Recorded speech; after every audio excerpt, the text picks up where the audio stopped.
around the world with fear of missing out, looking to invest in the next big vertical farming unicorn. This story actually goes back further than you might think. Vertical farms have been popular since the mid-1990s. In 2020, there were only about 100 well-funded vertical farming companies, but fast forward to 2023, and there were over 2,000 of them in the US alone, and many more in Europe, Asia, and the Middle East. Some of these companies were on a rocket ship ride to reaching unicorn status, which is basically a private company startup that's worth over $1 billion. For example, the German company Infarm, founded in 2013, was the first unicorn vertical farming startup, raising over $600 million and reaching a valuation of over $1 billion in 2021. Bowery Farming was the second unicorn, worth around $2.3 billion in 2021. There was real buzz in the air, and the excitement was palpable. People actually thought that Silicon Valley might have finally solved the farming sustainability problem. The benefits of vertical farming were widely publicized. Better crop yields, for example, where vertical farms could produce multiple times higher output than regular farms or even greenhouse farming. Another big key point was the reduction in water use, up to 90% or more. And this is really, really important because depending on where you're trying to build this farm, water might become increasingly scarce. And of course, there was year-round production, where it didn't really matter what season it was or what the weather was like outside. You could grow your crops all the time. Another big thing was land use reduction, using up just a fraction of the land, and by building upward, you could have similar outputs on much less land. This really mattered because this allowed you to grow food in more densely populated urban areas as opposed to from halfway around the world. It also actually minimized the use of pesticides because you can control the environment, and it was indoors. You wouldn't have as much bugs and bacteria to contend with. And finally, vertical farms have the potential, at least, to be highly automated. By the way, have you ever wondered how we do our research for our videos? Just put up on Google, right? Wrong. Our news is broken because our political views determine which version of the story you hear, which is crazy, and why my team and I research all of our stories using ground news.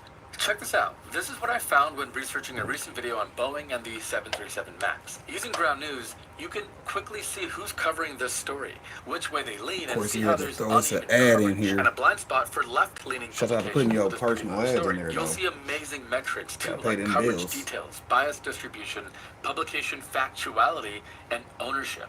It's like having superpowers to cut through the news headlines. And if you really want to see the power of ground news, try pulling up some various presidential headlines right now. So if you want to get to the truth behind the headlines, use my link, ground.news/2bit, and you'll get 30% off their unlimited access Vantage plan for just about $5 a month. Huge thanks to Ground News and you. Now back to the show.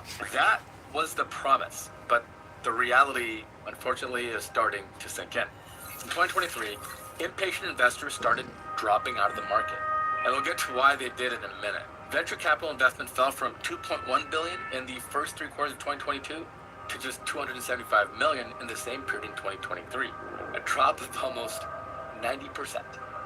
But why does that matter? I mean, in most industries, yes, less investment means things will take longer, there's less growth, but it doesn't mean that companies will just come crashing down. However, that's precisely what's happening with the vertical farming industry. Fifth Season, a robo-farming company, was among the first to go belly up in late 2022. Here's how the former VP at Fifth Season, Chris Cerveni, explains what happened to the company.